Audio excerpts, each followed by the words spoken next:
बच्चों ये काफ़ी इंपॉर्टेंट क्वेश्चन है जो एग्जाम में पूछा जाता है, इन फॉर्म ऑफ एमसीक्यू भी आ सकता है कि unit of rate constant for different order of reaction. यहाँ पे क्या होता है, कई बार आपको रेट कांस्टेंट का वैल्यू दिया जाता है और यूनिट के बेसिस पे आपको बताना होता है कि ऑर्डर क्या है रिएक्शन का।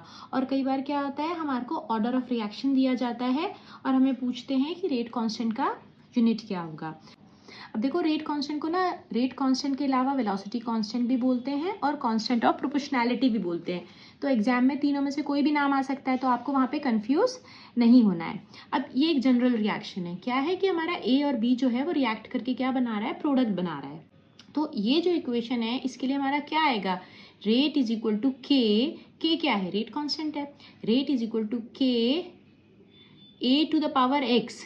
क्या है ये, ए क्या है, कॉन्सेंट्रेशन ऑफ रिएक्टेंट, ये क्या है ए, जो स्क्वायर ब्रैकेट में देते हैं हमेशा क्या होता है, concentration, concentration of A to the power X, concentration of B to the power Y. Okay, और ये जो एक्स और वाई हैं ये हमारे स्टोशियोमेट्री कोफिशिएंट्स नहीं होते।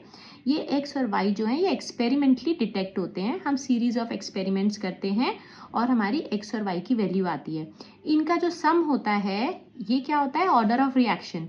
हम इसे किससे डिनोट करते हैं, एन से।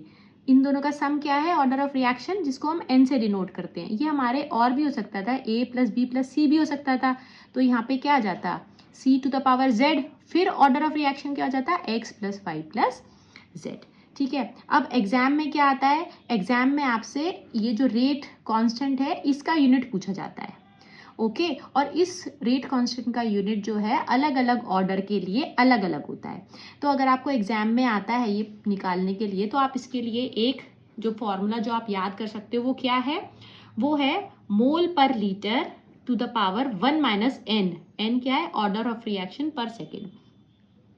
ठीक है, अगर आपको ये थोड़ा बड़ा लग रहा है तो आप क्या याद कर लो, मोल पर लीटर क्या होता है, कॉन्सेंट्रेशन होता है। तो आप क्या याद कर लो, concentration to the power 1 minus N, concentration to the power 1 minus N पर सेकेंड। ये तो आप इजीली याद कर लोगे। अब कॉन्सेंट्रेशन की जो यूनिट है ये हमें सबको याद रहती है, कॉन्सेंट्रेशन की यूनिट क्या होती है, मोल पर लीटर। तो जब आपको निकालना हो तब आप यहाँ पे मोल पर लीटर रख लो, मगर आप याद करने के लिए ये याद रखो concentration to the power 1 minus n per second and this n is order of the reaction। तो अब आपसे जो भी रेट कांस्टेंट की यूनिट पूछी जाएगी आप यहाँ पे क्या रख दोगे, वैल्यू रखोगे n की। फॉर जीरो ऑर्डर रिएक्शन क्या रखोगे, n की value 0, for first order reaction n की value 1, for second order reaction n की वैल्यू 2। ठीक है, तो जैसे देखो ये जीरो ऑर्डर रिएक्शन है, इसके लिए n की वैल्यू क्या है, 0 है। तो देखो पहले हम क्या रखेंगे, n की वैल्यू 0 रखेंगे। तो n की वैल्यू जब हमने 0 रखी तो क्या हो गया, 1 minus 0 which will be equal to 1, है ना। तो क्या हो गया, मोल per litre to the power 1। तो ये तो एज इट इज आ गया, मोल पर लीटर और पर सेकेंड। तो for zero order reaction unit of rate constant क्या आया हमारा, मोल पर लीटर पर सेकेंड।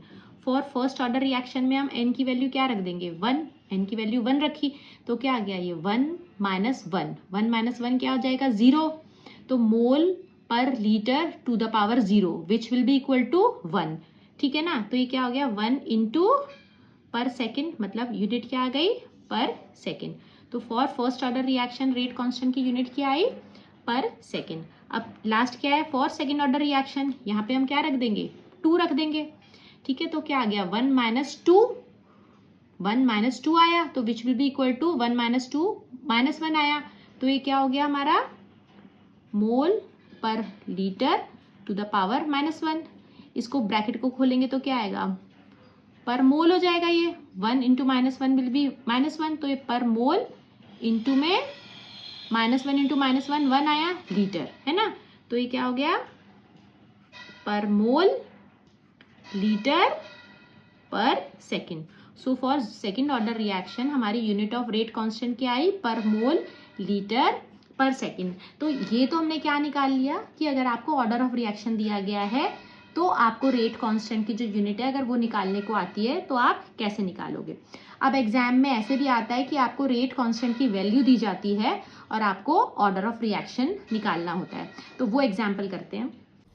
ये देखो आपके एनसीईआरटी का ही क्वेश्चन है, identify the order of reaction from following rate constant. हमारे को रेट कांस्टेंट की क्या दी गई है, वैल्यू दी गई है और हमें क्या निकालना है, ऑर्डर ऑफ रिएक्शन। तो हमें क्या पता है कि अलग अलग ऑर्डर के लिए रेट कांस्टेंट की वैल्यू क्या होती है, डिफरेंट होती है। ठीक है, तो अगर हमारे को यूनिट पता है रेट कांस्टेंट की कि किस ऑर्डर के लिए क्या है, तो हम इजीली निकाल सकते हैं। अब देखो ए पार्ट में देखो, रेट कांस्टेंट की यूनिट क्या है, रेट कांस्टेंट की यूनिट है लीटर पर मोल पर सेकेंड, लीटर पर मोल पर सेकेंड है।